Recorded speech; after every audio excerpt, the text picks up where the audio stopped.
Welcome to సినీ జోష్. నేను మీ మహా. డాన్సర్స్ అసోసియేషన్ వాళ్ళు మళ్ళీ రీఎలక్షన్స్ చేయడం జరిగింది. దాంట్లో కొత్త వాళ్ళని ఎన్నుకోవడం కూడా జరిగిందనమాట. సో దానికి సంబంధించిన అడ్వకేట్ గారు మనతో పాటు అయితే ఉన్నారు. ఆయనను అడిగి ఒక విషయాన్ని అయితే తెలుసుకుందాము. హలో సార్, నమస్తే.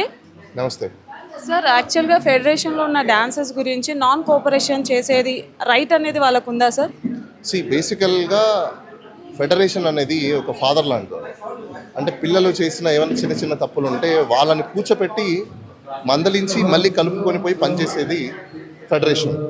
ఫెడరేషన్లో నాన్ కోఆపరేషన్ ఎప్పుడు అవుతుంది అంటే దానికి కొన్ని రూల్స్ రెగ్యులేషన్స్ వాళ్ళు పెట్టుకోండి.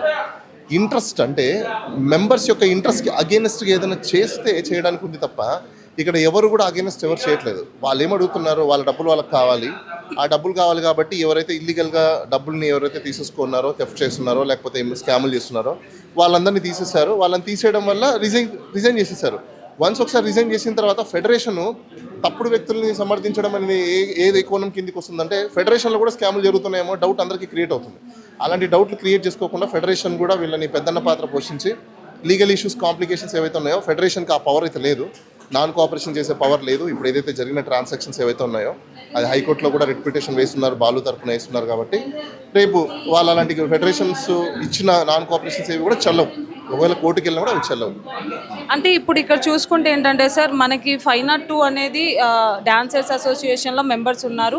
ఓటింగ్ అనేది 600 మెంబర్స్ ఉన్నారు. కానీ 502 మాత్రమే ఓట్స్ అనేవి అవైలబుల్గా ఉన్నాయి. దాంట్లో వచ్చేసి 114 మాత్రమే పోల్ అవ్వడం జరిగింది. అంటే అంత లెస్ పర్సంటేజ్ అనేది అయ్యింది కదా. సో దాన్ని మళ్ళీ వీళ్ళు ఎగనెస్ట్గా చేసి అంత తక్కువ పోలింగ్తో మళ్ళీ ఎలా కండక్ట్ చేస్తారు ఎలక్షన్స్ అనేవి మళ్ళీ చేయాలి అనే జనరల్ బాడీ పైన మళ్ళీ వీళ్ళు ఏమైనా పిటిషన్స్ వేసే ఛాన్స్ ఉందంటారా? ఒకసారి ఎలక్షన్స్ అయిపోయిన తర్వాత రూల్స్ ప్రకారం ఎలక్షన్ పిటిషన్ మాత్రమే వేయాలి. అది సివిల్ కోర్టులో వెళ్ళి ఈపీ ఫైల్ చేసుకొని ఛాలెంజ్ చేసుకోవాలి తప్ప మళ్ళీ జనరల్ బాడీ పెట్టి డిజాల్వ్ చేయడానికి అయితే లేదు. ఎందుకంటే జనరల్ బాడీ పెట్టి డిజాల్వ్ చేయాలి అంటే దానికి హై అండ్ సర్కమ్స్టెన్సెస్ క్రియేట్ అయి ఉండాలి తప్ప ఫెడరేషన్ ఏదో వచ్చేసి మీరు ఇప్పుడు జనరల్ బాడీ పెట్టేసి మీరు డిజాల్వ్ చేయండి అంటే అది కుదరదు. అలాంటివి నడవు, లా ప్రకారం అవి నిలవు. అంటే ఇక్కడ ఇంకొక ప్రాబ్లం ఏంటంటే సార్, మేము రాజీనామా చేయలేదు, రాజీనామా చేయకుండా మేము జస్ట్ ఇచ్చాము అంతే, దాన్ని రిటర్న్ కూడా తీసుకోవడం జరిగింది. అయినా కూడా అంటే రాజీనామా ఇచ్చిన తర్వాత వాళ్ళు రిటర్న్ తీసుకోవడం జరిగింది అని చెప్పడం కూడా జరిగింది ఎవరైతే ఎలక్షన్స్లో ఉన్నారో అంతకుముందు. సో మళ్ళీ ఇప్పుడు వాళ్ళని తీసేసి ఇప్పుడు మళ్ళీ రీఎలక్షన్ చేయడం కూడా జరిగింది కదా.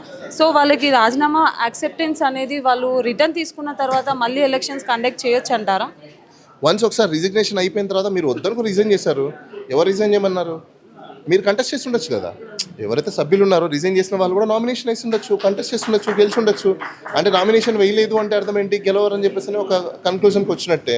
అంటే majority of general body refuse చేస్తుందనేది క్లియర్గా అర్థమైపోయింది. అసలు ఎవరు రిజైన్ చేయమన్నారు అనేది పెద్ద క్వశ్చన్ కదా. ఇప్పుడు ఇక్కడ ఎవరు రిజైన్ చేయమన్నారు? ఎవరో స్కామ్ చేస్తే మీకెందుకు? అంటే మీరు ఆ స్కామ్లో బాధ్యులా, ఆ స్కామ్లో మీరు కూడా భాగస్వామ్యం ఉందా అనేది వాళ్ళ క్వశ్చన్ రైజ్ అవుతుంది కదా. భాగస్వామ్యం లేనప్పుడు మిగతా వాళ్ళు చేయలేదు కదా, రిజైన్ చేయలేదు కదా. అంటే వాళ్ళు జెన్యూన్గా ఉన్నట్టే కదా. జెన్యూన్గా ఉన్న వాళ్ళు ఖచ్చితంగా ఉండేవాళ్ళు. రిజైన్ చేసి వెళ్ళిపోయినాక ఖచ్చితంగా వాళ్ళ బైలాస్ ప్రకారము, జనరల్ బాడీ మీటింగ్ ప్రకారము వాళ్ళు ఎలక్షన్స్ పెట్టుకున్నారు, సభ్యులు నామినేషన్ వేసుకున్నారు, ప్రక్రియ కంప్లీట్ అయిపోయింది, గెలిచేశారు. ఇంకా దాంట్లో స్కోపే లేదండి. ఒకవేళ వాళ్ళు ఛాలెంజ్ చేసుకోవాలంటే నామినేషన్ వాళ్ళు వేసి ఉండాలి. నామినేషన్ వేయలేదు కాబట్టి వాళ్ళకి లోకస్ కూడా లేదు. అంటే ఇంకా వాళ్ళ సైడ్ నుంచి ఎలాంటి ప్రాబ్లమ్స్ ఉండవు. కావాలంటే నెక్స్ట్ ఎలక్షన్స్ వచ్చినప్పుడు వాళ్ళు కూడా కంటెస్ట్ చేయొచ్చు. అంటే ఇప్పుడు జరిగిన ఎలక్షన్స్ 2 years ఉంటుందా సార్? ఇప్పుడున్న టర్మ్ ఏదైతే ఉందో పెండింగ్ టర్మ్ 1.5 year అయితే ఉంది, ఆ టర్మ్ వరకు ఉంటారు. Thank you sir, thank you so much.